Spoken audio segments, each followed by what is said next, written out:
안녕하십니까? 삶의 지혜와 깊은 울림을 나누는 시간입니다. 오늘 우리는 성경 속 가장 인간적이고 또 가장 솔직한 기도 중 하나를 함께 나누고자 합니다. 바로 다윗 왕이 지은 시편 13편입니다. 혹시 지금 아무도 내 마음을 알아주지 않는 것 같은 깊은 외로움 속에 계십니까? 간절히 기도하지만 마치 하나님께서 침묵하고 계신 것처럼 느껴져 답답하고 힘든 시간을 보내고 계신가요? 마치 끝이 보이지 않는 어두운 터널을 홀로 걷고 있는 듯한 기분, 우리 인생에서 누구나 한 번쯤은 경험하게 되는 감정일 것입니다. 오늘 우리가 함께 묵상할 다윗의 이 짧은 시는 바로 그런 절망의 한가운데서 터져나온 한 영혼의 부르짖음입니다. 이 말씀을 통해 가장 깊은 어둠 속에서 어떻게 빛을 발견할 수 있는지 그 희망의 여정을 함께 떠나보려 합니다. 이 말씀을 듣기에 앞서 만약 이 이야기가 당신의 마음의 위로와 힘이 된다면 좋아요와 구독을 통해 이 은혜를 더 많은 분들과 함께 나누어 주십시오. 당신의 작은 손길이 지금 이 순간에도 홀로 힘들어하고 있을 또 다른 영혼에게 하나님의 따뜻한 위로를 전하는 귀한 통로가 될 수 있습니다. 이 채널을 통해 말씀을 나누는 모든 분들의 삶에 하나님의 평강이 가득하기를 기도합니다. 자, 그럼 이제 시편 13편의 세계로 들어가 보겠습니다. 먼저 다윗의 탄식을 들어보시죠. 여호와여 어느 때까지니이까 나를 영원히 잊으시나이까 주의 얼굴을 나에게서 어느 때까지 숨기시겠나이까 나의 영혼이 번민하고 종일토록 마음에 근심하기를 어느 때까지 하오며 내 원수가 나를 치며 자랑하기를 어느 때까지 하리이까 어느 때까지니이까. 다윗은 무려 4번이나 이 질문을 반복합니다. 이는 단순한 질문이 아니라 그의 영혼 깊은 곳에서 터져나오는 절규입니다. 우리말로 표현하자면 깊은 한 이설인 외침과도 같습니다. 도무지 끝날 것 같지 않은 고통의 시간 속에서 그는 하나님이 자신을 영원히 잊으신 것 같고 자신에게서 얼굴을 돌리신 것만 같다고 토로합니다. 매일같이 마음속에는 슬픔과 근심이 파도처럼 밀려오고 심지어 원수들은 그를 조롱하며 승리한 듯 위기양양합니다. 이것이 다윗이 처한 현실이었습니다. 우리도 이런 경험을 합니다. 어린 시절 새로 전학 간 학교에서 아무도 말을 걸어주지 않을 때 라디에이터 옆에 홀로 서 있던 그 막막함, 운동 경기에서 팀을 뽑을 때 마지막까지 이름이 불리지 않았을 때의 그 서운함, 모두가 초대받은 파티에 나만 초대받지 못했다는 것을 알게 되었을 때의 소외감, 인간관계에서의 고립감은 우리를 참으로 힘들게 합니다. 하지만 다윗이 느끼는 고통은 그보다 훨씬 더 깊은 것이었습니다.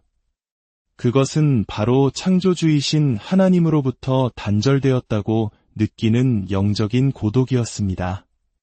마치 태양이 구름에 가려 보이지 않을 때 태양이 사라졌다고 느끼는 것처럼 다윗은 고난이라는 짙은 구름 때문에 하나님의 변함없는 사랑의 빛을 느끼지 못하고 있었던 것입니다. 사실 하나님께서는 이사야 선지자를 통해 분명히 약속하셨습니다. 오직 시온이 이르기를 여호와께서 나를 버리시며 주께서 나를 잊으셨다 하였거니와 여인이 어찌 그 젖먹는 자식을 잊겠으며 자기 태에서 난 아들을 긍휼히 여기지 않겠느냐. 그들은 혹시 잊을지라도 나는 너를 잊지 아니할 것이라. 내가 너를 내 손바닥에 새겼고 어머니가 갓난아기를 잊을 수 없듯이 아니 혹시 어머니는 잊을지라도 하나님은 결코 우리를 잊지 않으신다고 약속하셨습니다.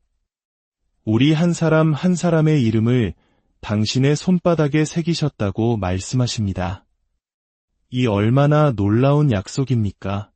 하지만 진리와는 별개로 다윗이 느끼는 감정은 잊혀졌다는 것이었습니다. 그는 자신의 생각과 감정 속에서 길을 잃고 문제에 대해 곱씹고 또 곱씹었습니다. 위대한 설교가 스펄전은 이를 되새김질에 비유했습니다. 어떤 슬픔은 그저 삼켜버려야 하는데 자꾸만 다시 꺼내어 되새김질할수록 상처는 더욱 깊어지고 자기 연민에 빠지게 됩니다. 왜 나만 이런 일을 겪어야 하는가? 아무도 나를 기억하지 않는다는 생각에 사로잡히는 것이죠. 이런 깊은 낙심과 영적 침체에 빠졌을 때 우리가 기억해야 할 몇 가지 지혜가 있습니다. 첫째, 인생의 중요한 결정을 내리지 마십시오. 이사나 이직과 같은 중대한 결정은 감정의 안개를 벗어난 후에 해야 합니다. 둘째, 중요한 편지나 메시지를 쓰지 마십시오. 당신의 불안과 좌절감이 글 속에 스며들어 관계를 해칠 수 있습니다. 셋째, 자신의 영적 상태나 다른 사람의 영적 상태를 섣불리 판단하지 마십시오. 지금은 모든 것이 어둡고 부정적으로 보일 때입니다. 성경 속 위대한 인물들도 이런 시간을 보냈습니다. 엘리야 선지자를 기억하십니까? 그는 바알 선지자 850명과 홀로 맞서 싸워 하나님의 살아계심을 증명하는 위대한 승리를 거두었습니다. 엄청난 영적 승리의 순간이었죠. 하지만 바로 다음 장에서 그는 어디에 있습니까? 이세벨 왕비의 위협 한마디에 두려워 광야로 도망쳐 로뎀 나무 아래에 쓰러져 죽기를 구하고 있습니다. 하나님, 이제 모든 것이 끝났습니다. 저 혼자만 남았습니다. 그의 감정은 진실했지만 사실은 아니었습니다. 하나님께서는 바알에게 무릎 꿇지 않은 7,000명의 신실한 사람들을 남겨두셨습니다. 엘리야는 극심한 육체적, 정신적 소진과 영적 전쟁의 후유증으로 인해 진실을 보지 못했던 것입니다. 이처럼 우리의 감정은 우리를 속일 수 있습니다. 그렇다면 다윗은 이 깊은 절망의 수렁에서 어떻게 빠져나왔을까요? 그는 자신의 감정을 억누르거나 외면하지 않았습니다. 대신 그는 그 모든 고통과 의심을 가지고 하나님께로 나아갔습니다. 이것이 바로 기도의 시작입니다. 그의 두 번째 외침을 들어보시죠. 여호와 내 하나님이여 나를 생각하사 응답하시고 나의 눈을 밝히소서. 두렵건대 내가 사망의 잠을 잘까 하오며 두렵건대 나의 원수가 이르기를 내가 그를 이겼다 할까 하오며 내가 흔들릴 때에 나의 대적들이 기뻐할까 하나이다.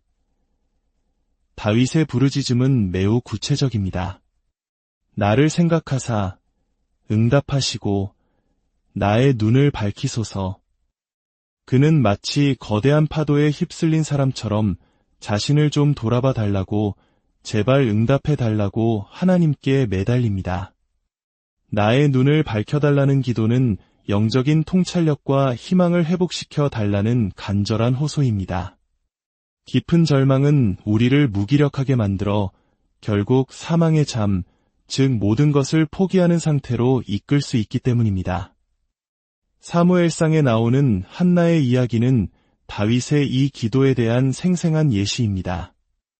그녀는 자식이 없다는 이유로 남편의 다른 아내인 브닌나에게 모진 조롱과 고통을 당했습니다.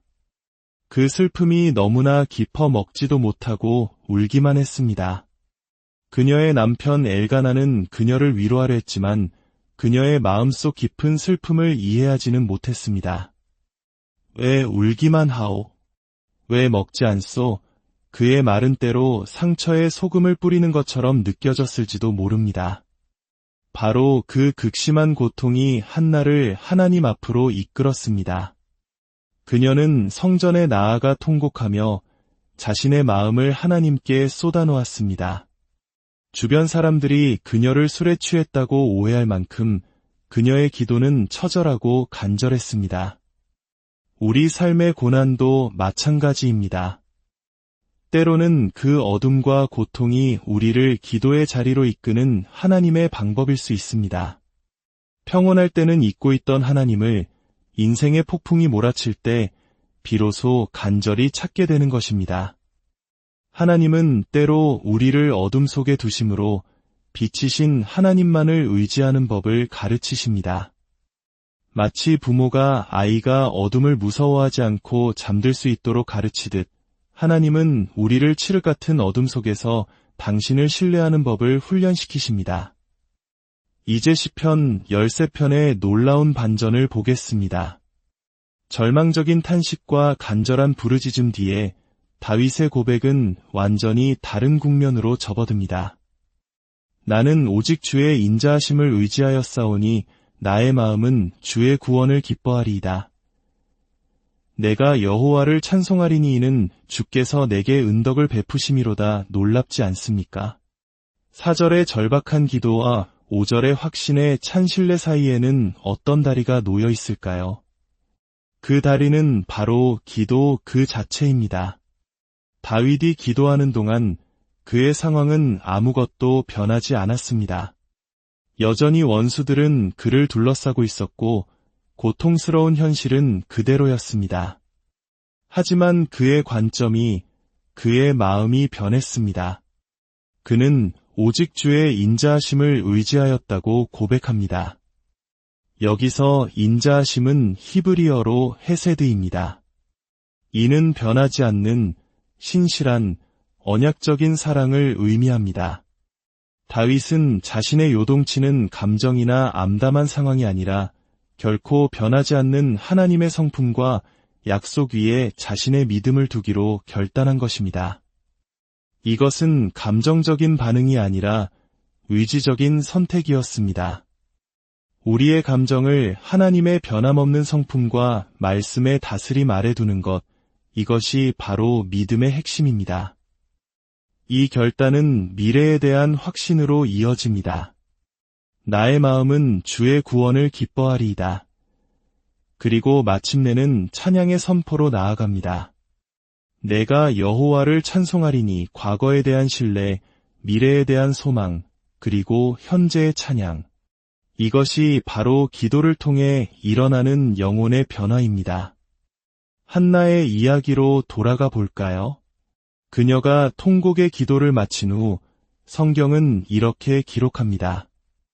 가서 먹고 얼굴에 다시는 근심빛이 없더라. 중요한 것은 이 시점은 그녀가 아직 아들 사무엘을 낳기 전이라는 사실입니다.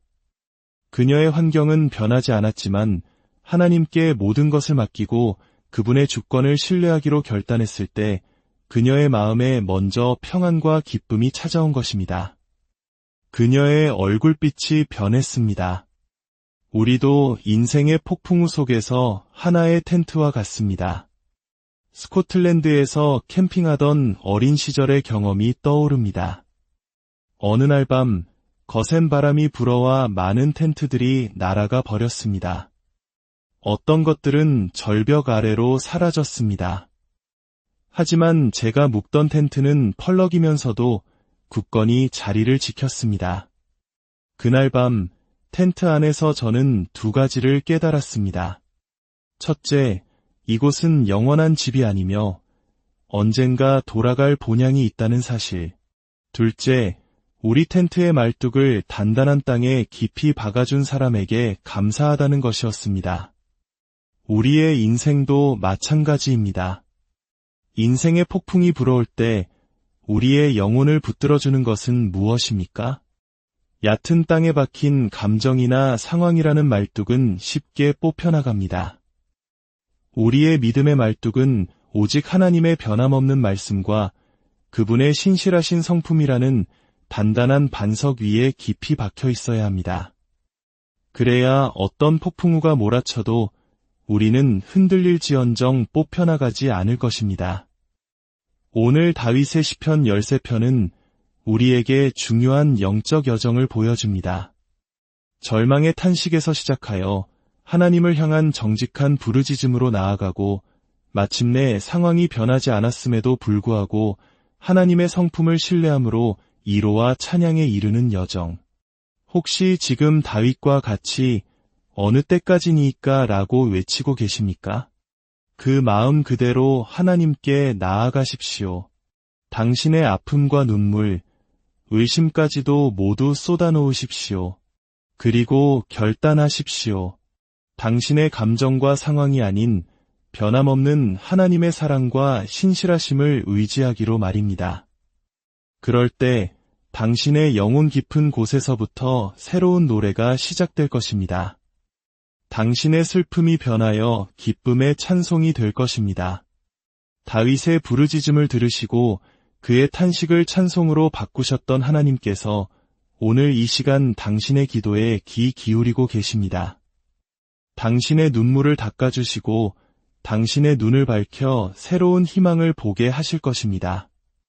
주 예수 그리스도의 은혜와 평강이 이 말씀을 듣는 모든 분들의 삶 가운데 늘 함께 하시기를 간절히